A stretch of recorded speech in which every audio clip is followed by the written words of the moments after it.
की गौरव, साहस का चिन्ह गोंडवाना साम्राज्य की महान वीरांगना रानी दुर्गावती जी की जयंती है। उन्हें मेरा सत-शत नमन। जय जोहार। लोकनायक टंट्या मामा जी की जय। जय भीम। मेरे साथ एक बार जोर से बोलिए, हमू आखा एक छे। आदिवासी नायक भीमा नायक जी, शंकर शाह रघुनाथ शाह जी, बादल होई जी की विरासत को नमन। माही माता की कृपा से, कालका माता की कृपा से, अमका झमका माता की कृपा से आज मैं यहां आपके बीच आई हूं। यहीं पास में अमका झमका के दरबार में भगवान कृष्ण ने मां रुक्मिणी जी के साथ लीला रचाई थी। यहां मोहन खेड़ा का श्वेतांबर जैन मंदिर है, एक बहुत बड़ा तीर्थ स्थान है जहां देश भर से लोग आते हैं। ये महाराजा भोज की धरती है, शहीद महाराजा बख्तावर सिंह जी की धरती है, जिन्होंने हमारे पहले स्वतंत्रता संग्राम में अपने प्राणों का बलिदान दिया। यहीं पर आदिवासी समाज के और हमारे राष्ट्र नायक टंट्या मामा ने हमारी आजादी के लिए बलिदान दिया।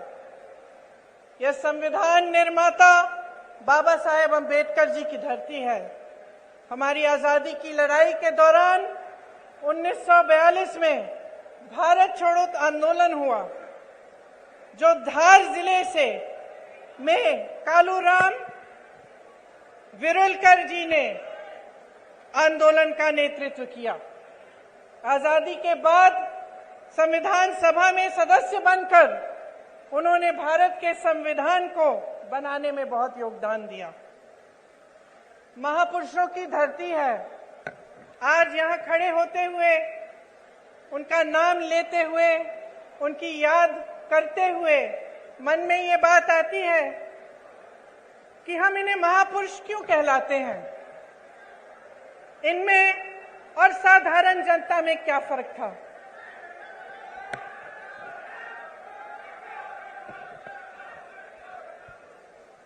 फर्क ये था कि इन्हें हम महापुरुष इसलिए कहलाते हैं क्योंकि उन्होंने आजीवन जनता के लिए संघर्ष किया। एक जनता के साथ भरोसे का रिश्ता जोड़ा और उस भरोसे को जीवन भर नहीं टूटने दिया। इसीलिए आज भी उनके गुजर जाने के सैकड़ों साल, दशकों बाद हम उनकी याद करते हैं और उनको नमन करते हैं। मेरी दादी इंदिरा गांधी जी भी एक इसी तरह की महापुरुष थी। पुरुष नहीं थी, मतलब एक बहुत बड़ी हस्ती थी जिन पर आपका पूरा भरोसा था। और आपका भरोसा इसलिए था क्योंकि उन्होंने दिन रात आपके लिए काम किया।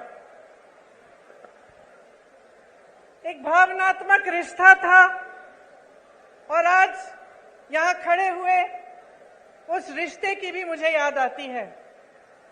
हम छोटे थे, हमें आपकी कहानियां बताती थी, आपकी संस्कृति के बारे में बताती थी, और जो रिश्ता आपके और उनके बीच था वो आदर का रिश्ता था, प्रेम का रिश्ता था, श्रद्धा का रिश्ता था।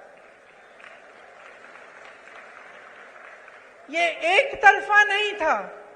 ये बात नहीं थी कि सिर्फ आप उनसे प्रेम करते थे या उनके प्रति आपके दिल में श्रद्धा थी। उनके दिल में भी आपके लिए श्रद्धा थी, उनके दिल में भी आपके लिए प्रेम था, और वो आपकी संस्कृति की, आपकी के प्रति उनके दिल में श्रद्धा और आदर थी। तो ये जो रिश्ता होता है जो नेता और जनता के बीच में होता है, एक बहुत अनोखा रिश्ता होता है। जैसे मैंने कहा, इस रिश्ते को अगर नेता निष्ठा से सींचता है, काम करके दिखाता है, तो ये रिश्ता मजबूत बनता है। तो एक ऐसा रिश्ता बनता है जैसा इंदिरा जी का आपके साथ था। आजकल परिस्थितियां काफी अलग हो चुकी हैं। हमारी तरह बहुत नेता चुनाव के समय खास तौर से आपके सामने आकर बड़े बड़े भाषण देते हैं, आप सबकी बातें सुनते हैं। मैं भी सुन रही थी। आज सुबह जब मैं उठी, मैंने कहा मैं देखती हूँ मोदी जी क्या भाषण दे रहे हैं, क्योंकि वो क्या कह रहे हैं वो भी सुनना जरूरी है। तो मुझे ताज्जुब हुआ कि जो जो हम कहते हैं वही वो कहते हैं। हम कहते हैं उन्होंने घोटाले किए, वो कहते हैं हमने किए। हम कहते हैं हमने विकास किया, वो कहते हैं उन्होंने किया। हम कहते हैं हमने रोजगार दिलाए, वो कहते हैं उन्होंने दिलाए। तो मैं सोच रही थी कि ये तो भाषण तो सभी सेम कहते हैं, वही भाषण है। तो जनता को कैसे पता चलेगा कि कौन क्या कह रहा है और इस बीच सच्चाई क्या है? हाँ, मुझे मालूम है। मैं यहां आ रही थी तो मैंने कुछ लोगों से पूछा, नौजवान खड़े थे, मैंने पूछा कि भाई क्या लगता है इस चुनाव में क्या होने वाला है, मध्य प्रदेश का भविष्य क्या है? कहने लगे राजा जा रहा है। तो मैंने कहा अच्छा क्यों? कहने लगे कि इस बार हमारा वोट रोजगार के लिए डलेगा।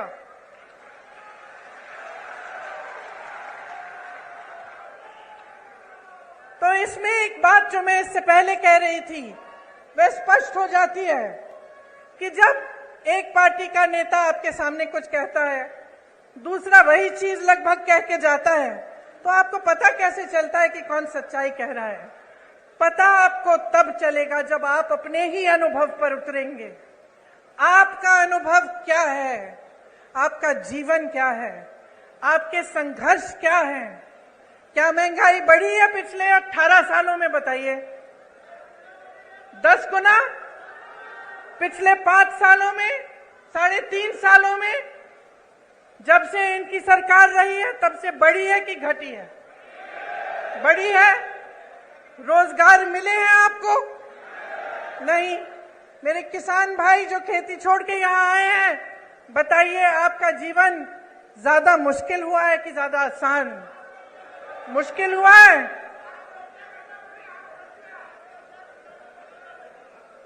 आपको मालूम, आप कह रहे हैं किसानों की आत्महत्या 17,000 में, मैंने अभी एक आंकड़ा सुना कि लगभग 17,000 नवयुवकों ने आत्महत्या की है पिछले 18 सालों में। तो सोचिए कि आपकी सच्चाई आज क्या है। किसी की बातों में मत पड़िए, मैं तो कहती हूं मेरी बातों में भी मत पड़िए, अपनी सच्चाई और अपने अनुभव में पड़िए और उस अनुभव के आधार पर अपना निर्णय लीजिए। आज हम इस देश में खड़े हैं जिस पर हम सबको गर्व है। और गर्व क्यों है? क्योंकि अगर आप आसपास के देशों को देखेंगे तो शायद हमारा एक देश है इन सारे आसपास के देशों में जो आजादी के बाद एक लोकतंत्र माना जाता था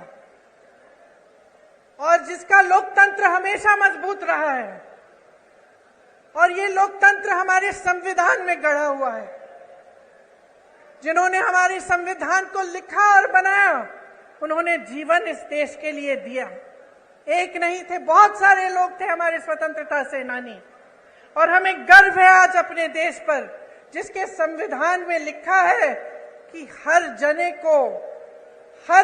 को समान अधिकार मिलना चाहिए। हमारी कांग्रेस की सरकारों ने पंचायतों को सत्ता देकर यह अधिकार मजबूत बनाया। आज देखिए आज की परिस्थिति क्या है।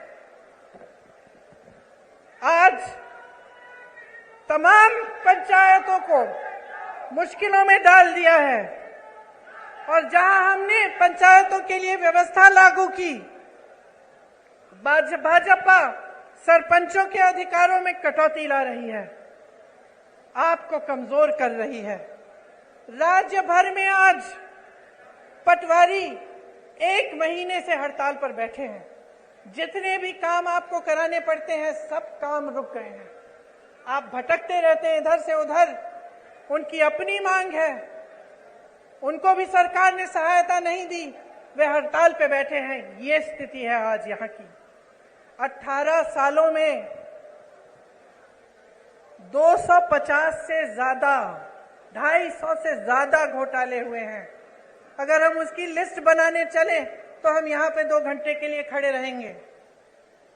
बच्चों के पोषण का घोटाला, मिड डे मील का घोटाला, बच्चों के एडमिशन का घोटाला, सर्व शिक्षा अभियान में घोटाला, स्कॉलरशिप में घोटाला, भर्ती की परीक्षाओं में घोटाला, नौकरियों में घोटाला, धार में यहाँ के डैम के बनाने में भी भ्रष्टाचार हुआ। इससे क्या पता चलता है आपको? आप अगर मेहनत करते हैं, खेती में, काम में मेहनत करते हैं, कहीं नौकरी करते हैं, तो किस लिए करते हैं? मेरी बहनें, आप घर पे मेहनत करती हो, सारा घर परिवार संभालती हो, किस लिए करती हो? अपने बच्चों की परवरिश के लिए करती हो ना, अपने बच्चों के भविष्य को सुरक्षित करने के लिए। हम हमेशा सोचते हैं कि हमारे बच्चे बड़े होकर हमसे कुछ ज्यादा ही करें। अगर हम खेती करते हैं, हम सोचते हैं कि चलो इसको पढ़ाएंगे लिखाएंगे, इसकी और हमारे से बड़ी ज्यादा नौकरी होगी। अगर हम कहीं पे नौकरी करते हैं, हम सोचते हैं चलो इसको और पढ़ाएंगे लिखाएंगे कि ताकि हमसे भी ज्यादा कमाएं, हम बूढ़े होंगे, हमारी देखभाल करें। यही हमारा मकसद होता है। चाहे जितने भी लोग आज यहाँ बैठे हैं, सब चाहते हैं कि अपने बच्चों का भविष्य मजबूत हो, उनकी तरक्की हो। और जब आप सामने देखते हैं कि चाहे पाठशालाओं में, चाहे भर्ती में, चाहे आपकी नौकरियों में, चाहे कुछ भी हो, हर चीज में घोटाला घोटाला भ्रष्टाचार है, तो कैसे मायूस होते होंगे? तो कैसे आपका दिल मजबूत बने और आप आगे बढ़ते चले जाएं? जब आपने किसी पर भरोसा किया, आपने अपना पूरा भरोसा एक नेता में डाला, एक पार्टी में डाला, और आपको पता चला कि 3.5 सालों से, उससे पहले भी जब इनकी सरकार थी, तो सिर्फ भ्रष्टाचार भ्रष्टाचार भ्रष्टाचार करते रहे। मैं जानती हूं कि आप में से कुछ लोग हैं जो सोचते हैं कि चलो खा रहा है, थोड़ा बहुत उसको खाने दो, हमारा काम तो करे, है कि नहीं? मैंने बहुत बार सुना है कि लोग कहते हैं चलो कोई बात नहीं, थोड़ा बहुत सब करते हैं, लेकिन कम से कम हमारा काम तो हो रहा है। मैंने बहुत बार कभी सुना है। लेकिन यहां तो परिस्थिति है कि खाए जा रहे हैं, खाए जा रहे हैं, खाए जा रहे हैं, आपका एक काम नहीं हो रहा है। आप अपने बच्चों को पाठशाला भी नहीं भेज सकते, ये जानने के बिना कि वहां पे भी भ्रष्टाचार हुआ है। यहां व्यापम का घोटाला हुआ, 50 से अधिक लोगों की मौत हुई। इन्होंने जांच कराई। ये जो ईडी ये सबके घर भेज देते हैं एजेंसियों को, पता चला कि किसी ने इनके खिलाफ कुछ कह दिया, लिख दिया, एकदम ईडी पहुंच गई उनके घर। अरे यहां तक कि फिल्मों के अभिनेताओं के घर भी कल परसों ईडी पहुंच गई। यहां पे क्यों नहीं पहुंची? यहां जो इतने बड़े घोटाले हुए हैं, इनके अधिकारियों के घर में क्यों नहीं पहुंची? इनके नेताओं के घर में क्यों नहीं पहुंची? तो ये सवाल आपको पूछने हैं।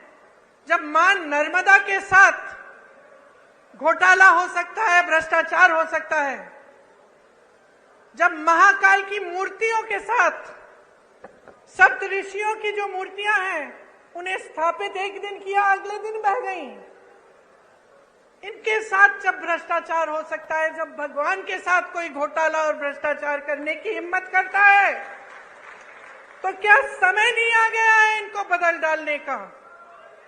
बताइए।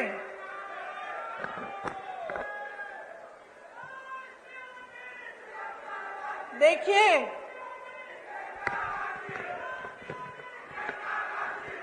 देश की आंधी इस देश का नौजवान है। जाग जाओ मेरे भाइयों और बहनों।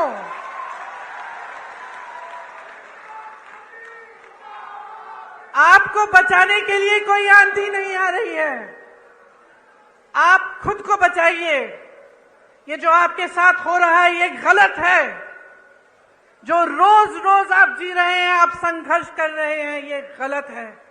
मेरे नौजवान भाइयों, आप फीस देते हैं ट्यूशन की, देते हैं कि नहीं? जब आपको भर्ती की परीक्षा भरनी पड़ती है, आप संघर्ष करते हैं कि नहीं? माता पिता आपके लिए खेती करते हैं, नौकरी करते हैं, संघर्ष करके आपके लिए पैसे इकट्ठे करते हैं कि आपकी फीस भरेंगे कि नहीं? तो क्यों इनको आपने इतनी हिम्मत दे दी है कि जब आप परीक्षा देने जाते हैं तो बार बार उनकी भर्ती की परीक्षाओं में ये घोटाला करते हैं? मैंने उत्तर प्रदेश में देखा है, मैंने उत्तर प्रदेश में ऐसे नौजवान देखे हैं जिनके 10-10 साल गुजर गए हैं। एक परीक्षा दी, मार्क्स नहीं निकले, उसमें कुछ घोटाला हो गया। दूसरी परीक्षा दी, उसमें भी घोटाला हो गया, भर्ती की लिस्ट नहीं निकली। इंतजार करते रहे ये सोच के कि हमने पैसे खर्चे हैं, हमने मेहनत की है, एक ना एक दिन हो जाएगा। इंतजार करते रहे। जो बच्चा 22 साल का था, 21 साल का था, अब 30 साल का हो गया, अभी तक उसको नौकरी नहीं मिली। ये परिस्थितियां हैं इन प्रदेशों में जहां भाजपा सरकार में है, सत्ता में है, क्योंकि इनका अहंकार बहुत बढ़ गया है। मेरी बहनों और भाइयों, बहुत ज्यादा लूट होने लगी है और कोई रोक, कोई लगाम नहीं है। आप सोचिए, जब आप ही की संपत्ति, इस देश की संपत्ति, जो सबसे बड़े बड़े पीएसयू हैं, वही अपने दोस्तों को बेच डाले। जब यहाँ खड़े हुए जितने भी अधिकारी हैं, पुलिस वाले खड़े हैं, कर्मचारी हैं, इनको पुराना पेंशन नहीं मिलता। जब इसको देने का समय आता है तो आपको बताया जाता है कि पैसे नहीं हैं। तो अगर पैसे नहीं हैं तो अडानी जी के हजारों करोड़ लोन माफ कैसे हो रहे हैं? अगर किसान के कर्ज माफ नहीं हो सकते तो ये बड़े बड़े उद्योगपतियों के कर्ज माफ कैसे हो रहे हैं? ये सवाल आपको पूछना पड़ेगा, क्योंकि आप अगर ये सवाल नहीं पूछेंगे तो हमारी नहीं, इन सब नेताओं की नहीं, आप सबकी जिंदगी बर्बाद होगी, आपका भविष्य बर्बाद होगा। आपके आने वाले दिन अच्छे नहीं, बुरे होंगे, और ये बात आपको गहराई में समझनी पड़ेगी। आज ऐसी परिस्थिति बन गई है कि कुछ लोगों ने नेताओं को भगवान बना दिया है। नेता भगवान नहीं है। बहनों और भाइयों, आप में से उभर के आता है, आपकी तरह इंसान है, और जब उसका अहंकार बहुत ज्यादा बढ़ जाता है, जब वो आपकी परवाह नहीं करता, तो इस लोकतंत्र ने, जिसपे हम सबको गर्व है, इस लोकतंत्र ने आपको अधिकार दिया है कि आप उसको निकालें, उसको सबक सिखाएं, उसको जिम्मेदार बनाएं, उसको जवाबदेह बनाएं। और ये आपकी जिम्मेदारी है। आज आपके प्रदेश में इतनी महंगाई है, मैं जानती हूं बहनों, मैं जानती हूं कि आप पर क्या गुजर रहा है। मैं जानती हूं कि जब आप सोच रहे होंगे कि त्योहार का मौसम आ रहा है, दशहरा आ रहा है, धनतेरस, दिवाली, आप कुछ खरीदना चाहते हैं, आप जब दुकान जाते हैं तो घबराते हैं कि हम ये सब चीजें ले पाएंगे कि नहीं। आधी चीजें खरीदते हैं, आधी छोड़ देते हैं। मैं जानती हूं आप सोचती हैं कि किस तरह से थोड़ी बहुत बचत हो जाए घर में, थोड़ा कम खा के, थोड़ा सा काम ज्यादा करके। मैं जानती हूं कि कितनी मुश्किल समाज का कितना आप बोझ उठाती हैं। आपको बताया जाता है कि राशन हमने मुफ्त कर दिया, वाह वाह वाह, बहुत बढ़िया। वहां हजारों करोड़ के लोन मुफ्त में मिल रहे हैं, यहां राशन पे हमें आपसे हाथ जोड़ना पड़ रहा है। इन्होंने कहा कि राशन आपको मुफ्त में दे रहे हैं। अब आप सोचिए, मैं एक राज बताती हूं आपको। जब कांग्रेस की सरकार थी तब आपको राशन कितने में मिलता था? 60 रुपए में। उस समय गैस का सिलेंडर कितने का था? 425 रुपए। तो मतलब 485 रुपए में लगभग आपको राशन भी मिल जाता था और आपको सिलेंडर भी मिल जाता था। अब ये कहते हैं इन्होंने राशन मुफ्त कर लिया, जैसे बहुत बड़ा एहसान कर लिया आप पे। और अभी तक, कल तक, चुनाव के आने तक सिलेंडर कितने का मिल रहा था आपको? 1125 रुपए। तो जो आपको पहले सिलेंडर और राशन 485 रुपए में मिल रहा था, आज आपको राशन मुफ्त लेकिन सिलेंडर 1125 रुपए। और चुनाव आया, फट से कम कर दिया। चुनाव आया, आप सुन लीजिए इस बात को बहुत ध्यान से। चुनाव आया तो क्या क्या नहीं हुआ। चुनाव आया तो घोषणाएं शुरू। चुनाव आया तो मोदी जी हर 2 दिन यहां आकर कोई उद्घाटन कर रहे हैं। 18 साल में समय नहीं मिला उद्घाटन करने के लिए। ये पुल, ये सड़कें, ये सब विकास की बातें ये पहले नहीं हो सकती थी? क्या समझ रखा है आपको भाइयों और बहनों? अरे जागो, इनको सिखाओ। ये तो समझ रहे हैं कि किसानों के जीवन में मुश्किल पे मुश्किल डालें, कि आप सिंचाई के लिए इनसे भीख मांगे। आपकी जब फसल बर्बाद हुई है उसका मुआवजा आपको मिला है? यहां सोयाबीन के किसान हैं? आपको मुआवजा मिला? चलिए, बारिश आई, बाढ़ आई, कुछ सर्वे भी किया इन्होंने मुआवजे के लिए? नहीं किया। अब देखिए चुनाव आ रहे हैं, देखिए क्या पता कुछ मुआवजा भी दे दे। चुनाव के बाद करेंगे नहीं करेंगे ये मत पूछिए मेरे से। फसल बीमे में घोटाला, तो हर तरफ घोटाला। तो आप बताइए इसका इलाज क्या है? आज बेरोजगारी चरम पे है कि नहीं है? है ना? आपको मालूम है कितने पद खाली हैं? मैं बताती हूं, सुनिए। शिक्षकों के करीब 70,000 पद खाली। विश्वविद्यालयों में 75% पद खाली। सामुदायिक स्वास्थ्य केंद्रों में डॉक्टरों के 90% से ज्यादा पद खाली। ग्रामीण सामुदायिक स्वास्थ्य केंद्रों में सर्जन के 90% से ज्यादा पद खाली। महिला रोग विशेषज्ञों में 90% से ज्यादा पद खाली। फिजिशियन, जो डॉक्टर होते हैं, जो सारी बीमारियां समझ जाते हैं, 90% से ज्यादा पद खाली। बच्चों के डॉक्टर 90% से ज्यादा पद खाली। पूरे प्रदेश की सीएचसी में एक भी आंख का डॉक्टर नहीं है। मोतियाबिंद होती है, आंख में तकलीफ होती है, कहां जाएंगे? कहां जाएंगे? प्राइवेट में जाएंगे। प्राइवेट में चले जाते अगर पैसे कमाने का मौका दिया होता आपको। लेकिन इन 3.5 सालों में और उससे पहले जितने सालों का इनका राज रहा है, आपको कमाने का मौका कहां दिया? जहां जहां से रोजगार बनना था, चाहे बड़े बड़े पीएसयू इन्होंने बेच दिए। छोटे छोटे उद्योग पे जीएसटी थोप कर, नोटबंदी करके उन्होंने ठप करा दिए। मुश्किल में है जितने भी मेरे दुकानदार भाई यहाँ बैठे हैं या छोटे छोटे उद्योगपति हैं, वो बताएंगे आपको कितनी कमाई हुई है। जीएसटी भरते भरते भरते भरते उनको समझ में ही नहीं आ रहा है किस चीज की क्या जीएसटी है। उनको खत्म कर दिया।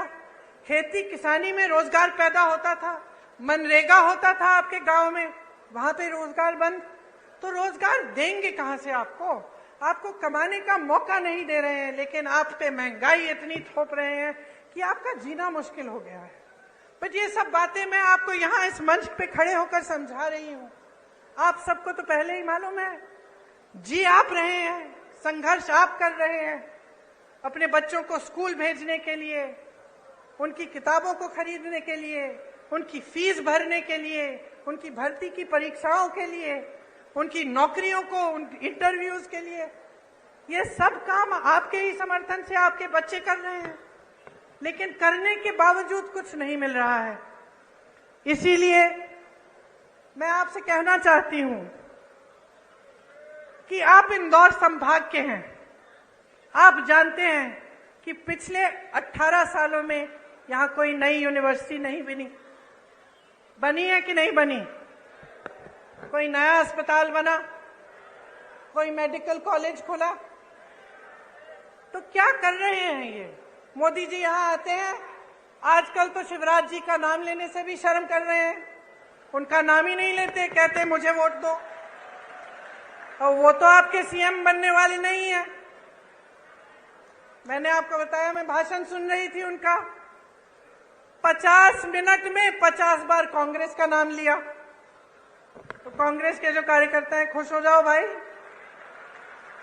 खुद नाम लेने के बजाय वो नाम ले रहे हैं आपका। मैं तो कहती हूँ, छोटी हूं उनसे, कम अनुभव है, उम्र भी कम है, लेकिन एक छोटी सी सलाह दे देती हूँ, जितनी बार कांग्रेस का नाम 50 मिनट के भाषण में लेते हैं, विकास का नाम ले लीजिए। ये बता दीजिए कि 18 सालों में आपने इंदौर के लिए क्या किया, आपने मध्य प्रदेश की जनता के लिए क्या किया, कितने रोजगार बनाए, कितने घोटालेबाजों को पकड़ा, कितनों के पीछे ईडी डाल दी, कितने जेल में हैं, किसानों के लिए कितनी राहत दी, कितनी बिजली फ्री दी। लेकिन ये बात नहीं कर सकते, इनमें हिम्मत नहीं है, क्योंकि काम नहीं किया है। इसीलिए मैं बार बार भरोसे की बात करती हूं, मैं बार बार कहती हूं, देखिए बहने, एक नया बिल लाए संसद में, महिला आरक्षण बिल, खूब वाह हुई पूरे देश भर में, जितने भी विपक्षी दल हैं हमने भी समर्थन किया कि चलो ये बहुत अच्छा कदम है। बड़ी बड़ी घोषणाएं हुई, टीवी पे इश्तिहार हुए, सब कुछ हुआ, मोदी जी की बड़ी वाह हुई। फिर क्या पता चला कि 10 सालों के लिए ये लागू ही नहीं होगा। इससे पहले जाति जनगणना करनी पड़ेगी, उससे पहले परसिमन करना पड़ेगा, 10 साल लगेंगे।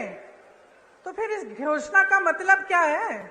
इन चुनाव के लिए फिर से मतलब क्या है? आप महिलाओं को मजाक समझ रहे हैं?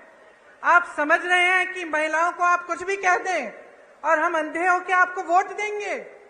हमारा अधिकार है ये हमारा अधिकार है कि हमें आरक्षण मिले, हमारा अधिकार है। ये कोई एहसान नहीं कर रहा है हम पे। और जिस तरह इस देश के एक एक वासी का अधिकार है, इस संविधान में है कि हर चीज के लिए समान अधिकार होना चाहिए, तो फिर जाति जनगणना क्यों नहीं हो रही है? जब इसकी बात उठती है तो ये चुप क्यों हो जाते हैं? आपने देखा बिहार में सर्वे हुआ, सेंसस हुआ, क्या पता चला कि ओबीसी, दलित और जनजाति संख्या कितनी है इनकी? 84% प्रदेश में। तो बताइए, बड़े बड़े पदों में जहां सबसे ज्यादा लाभ होता है या जहां सबसे ज्यादा सत्ता होती है, उन पदों में क्या 84% इन जातियों के लोग हैं कि नहीं? बताइए, होने चाहिए कि नहीं? तो जब ये बात उठती है तो ये चुप क्यों हो जाते हैं?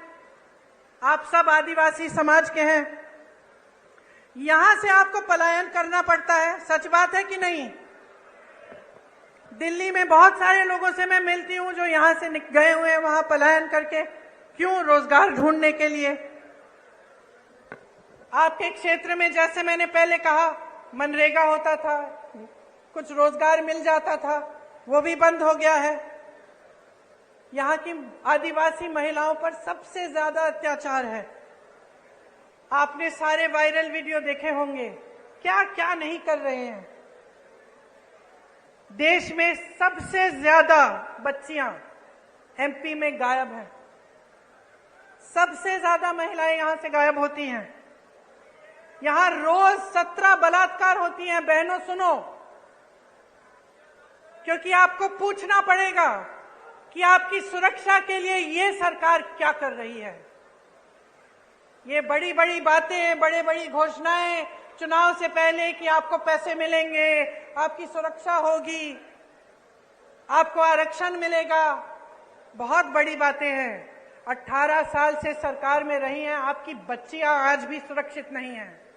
ये सवाल पूछो। आपको याद है वो कहानी यही की कृष्ण भगवान ने जब रुक्मिणी जी के साथ लीला रचाई तो रुक्मिणी जी ने क्या कहा? कहा कि घोड़ों का, रथ के घोड़ों की लगाम आप मुझे दे दीजिए, मैं चलाऊंगी ताकि किसी को गलतफहमी ना हो। और मेरी बहनें मुस्कुरा रही हो, लगाम अपने हाथों में लो, अपने भविष्य का रथ रुक्मिणी जी की तरह चलाओ। आगे देखो, अर्जुन की आंख और अर्जुन के निशाने के तरह विकास, अपने बच्चों का भविष्य, अपने अधिकार, इस देश को आगे बढ़ाने का काम अपनी नजर से मत हटाओ। ये तुम्हारी जिम्मेदारी है मेरी बहनों। तुम अगली पीढ़ी का परवरिश करती हो, तुम समाज को बनाती हो। अगर तुम समाज को मजबूत नहीं रखोगी तो ये समाज नहीं रहेगा। जो आपकी परंपराएं हैं, मेरी दादी इंदिरा गांधी कहती थी कि जो आदिवासी संस्कृति है, जो आदिवासी परंपराएं हैं, इन्हें मजबूत रखना बहुत जरूरी है। कभी इन्हें बदलने की कोशिश नहीं की उन्होंने। जल, जंगल, जमीन का अधिकार आपको दिया, पट्टे आपको दिए ताकि आप मजबूत बने।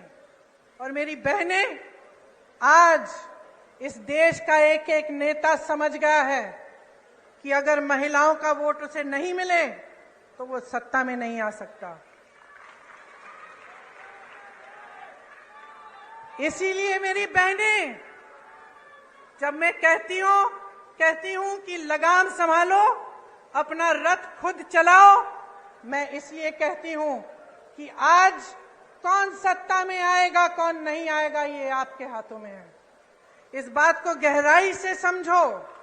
जब आपको झूठे वादे किए जाते हैं, जब आपको बताया जाता है कि हम आपके लिए क्या क्या नहीं करेंगे, तो जानते हैं आपकी बेटियां अगर हैं तो कभी कभी बेटी आती है, कहती है अच्छा लड़का मिल गया, तो आप कहती हैं कि अगर हमें शादी के लिए तुम्हारे लिए लड़का ढूंढना है तो पहले हम जानना चाहेंगे कि उसकी क्या मजबूती है, क्या करेगा। अगर आपको लगे कि ऐसा लड़का है जो झूठ मूठ के बता दे लड़कियों को कि आपके लिए ऐसे ऐसे महल बनाएंगे, हम आपको यहाँ ले जाएंगे, ऐसा करेंगे, वैसा करेंगे, तो आप क्या कहेंगी अपनी बेटी से कि बेटा ध्यान रखो, ध्यान रखो, ये बहुत बड़ी बड़ी बातें करता है, ये करेगा नहीं। कहती है कि नहीं? तो इतनी समझदार है, इतनी जिम्मेदार है, अपने आप को फुसलाने मत दीजिए।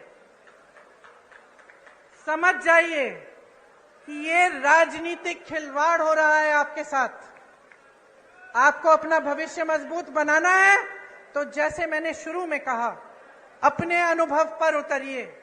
आप देखिए, आपके जीवन में तरक्की आई, महंगाई घटी, आपके बच्चों को रोजगार मिला, खेती में आप काम करते हैं, वहां आपको कोई सहायता मिली सरकार से? क्या नई पाठशालाएं बनी, विश्वविद्यालय बने, अस्पताल बने? और अगर नहीं बने हैं तो बहनों और भाइयों, जाग जाओ और एक ऐसी सरकार लाओ जो ये सारे काम आपको करके दिखाए।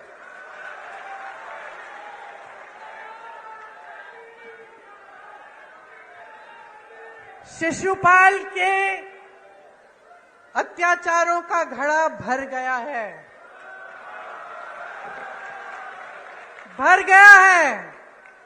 अब कृष्ण भगवान की तरह कृष्ण रूपी बन जाओ और कृष्ण भगवान की तरह इनको निकाल दो, इनको खत्म कर दो।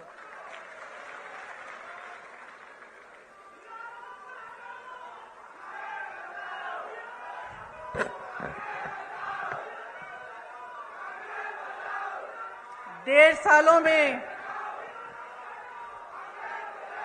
पिछले चुनाव में पिछले चुनाव में आपने कौन सी सरकार चुनी थी? कांग्रेस। यहां बैठे हैं कमलनाथ जी। पिछली सरकार में आपने पिछली चुनाव में आपने कांग्रेस की सरकार चुनी। फिर क्या हुआ? रिश्वतखोरी हुई और जो आपका आदेश था उसका पालन नहीं किया गया। आप कांग्रेस की सरकार चाहते थे और जोड़ तोड़ करके 1.5 साल के अंदर आपको भाजपा की सरकार मिली कि नहीं मिली? और नतीजा आप सबने देखा। 1.5 साल में मैं आपको बताना चाहती हूं कि आपका ही अनुभव रहा होगा कि कांग्रेस की सरकार ने क्या क्या किया। किसानों के कर्ज माफ किए, 27 लाख किसानों के कर्ज माफ किए, सामाजिक सुरक्षा पेंशन बढ़ाकर 600 रुपए बनाया, 1 करोड़ परिवारों को 100 रुपए में 100 यूनिट बिजली दिलवाई, 1000 गौशालाएं खुलवाई। 1.5 साल की बात कर रही हूं मैं, 18 साल की बात नहीं है ये। आदिवासियों के लिए 12,000 बर्तन बैंक खोले, इससे आपको भी सुविधा मिली होगी। ओबीसी आरक्षण 14% से बढ़ाकर 27% किया। आर्थिक रूप से कमजोर सामान्य वर्ग के लिए 10% आरक्षण दिया। भोपाल और इंदौर में मेट्रो रेल की परियोजना शुरू की। ये 1.5 साल का काम था बहनों और भाइयों, 18 साल का नहीं। आज जहां जहां कांग्रेस की सरकार है, छत्तीसगढ़ को देखिए, धान खरीद के सबसे ज्यादा पैसे छत्तीसगढ़ में आज मिल रहे हैं। बेरोजगारी सबसे कम कहां है पूरे देश में? छत्तीसगढ़ में। सबसे ज्यादा वन अधिकार के पट्टे कहां मिले हैं? छत्तीसगढ़ में मिले हैं। आदिवासियों के 60 से ज्यादा वन उपज को समर्थन मूल्य पर सरकार खरीदती है। पुराना पेंशन कहां लागू है? छत्तीसगढ़ में, राजस्थान में, हिमाचल प्रदेश में और कर्नाटका में। हम आपको ये नहीं कह रहे हैं कि पैसा नहीं है, पैसा निकाल रहे हैं इसके लिए, क्योंकि हम आपको सर्वोपरि रख रहे हैं। कर्नाटका में मेरी बहनों, बस की यात्राएं पूरे प्रदेश में मुफ्त है बहनों के लिए। 2000 रुपए प्रति माह मिल रहे हैं बहनों को। 200 यूनिट बिजली मुफ्त मिल रही है। हिमाचल प्रदेश में अभी आपदा आई, हमने आपकी बात की, आपके मुआवजे की, आपको मुआवजा नहीं मिला। जब बाढ़ आई, जब आपकी फसल खराब हुई, हिमाचल प्रदेश में आपदा है। सबसे बड़ा पैकेज आपदा के लिए, राहत के लिए हिमाचल प्रदेश में कांग्रेस की सरकार दे रही है। राजस्थान में बहनों और भाइयों, हमने बात की कि यहां स्थिति क्या है अस्पतालों की। डॉक्टर के पद खाली हैं, नौजवान बच्चे बेरोजगार हैं, जिन्होंने डॉक्टरी की पढ़ाई की है वो भी बेरोजगार हैं, लेकिन पद नहीं भरे जा रहे हैं। आपको इलाज के लिए प्राइवेट में कहां कितना खर्च करना पड़ रहा है। और राजस्थान में चिरंजीवी योजना कांग्रेस की सरकार ने निकाली है। आप किसी भी राजस्थानी से पूछिए, 25 लाख तक मुफ्त इलाज हो रहा है, आज के दिन हो रहा है। और ये चुनावी घोषणाएं नहीं है भाई बहनों और भाइयों, ये उनकी नीतियां हैं। ये कांग्रेस की सरकारों की नीतियां इसलिए हैं क्योंकि हमारे लिए आप सर्वोपरि हैं, आपसे बड़ा कोई नहीं है। और आज मैं इस मंच पर खड़े होकर आपको कह रही हूं कि कांग्रेस आपके लिए कुछ गारंटी लाई है, और आप ही खुद देखिए कि क्या कांग्रेस के प्रदेशों में इनकी गारंटियां लागू हो रही हैं कि नहीं। जब आपको ये पता चलेगा, खुद अखबारों में पढ़िए, इंटरनेट पे जाकर देखिए, जहां आपको सुविधा हो वहां पूछिए।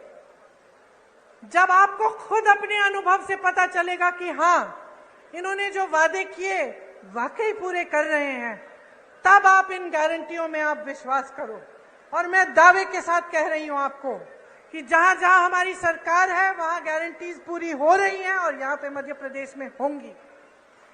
क्या है ये गारंटी? जिस तरह से किसानों के कर्ज हमने पहले माफ किए, उस तरह से हम उस काम को फिर से शुरू करेंगे। 100 रुपए में 100 यूनिट बिजली मुफ्त मिलेगी। 200 यूनिट बिजली के लिए जो बिजली का बिल है वो आधा होगा, हाफ होगा। पुरानी पेंशन यहां मध्य प्रदेश में लागू की जाएगी। आपको गैस सिलेंडर हम 500 रुपए में दिलवाएंगे।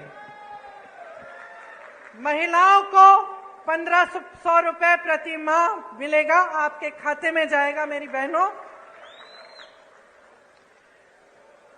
और 5 हॉर्स पावर सिंचाई की बिजली भी किसानों को मुफ्त मिलेगी।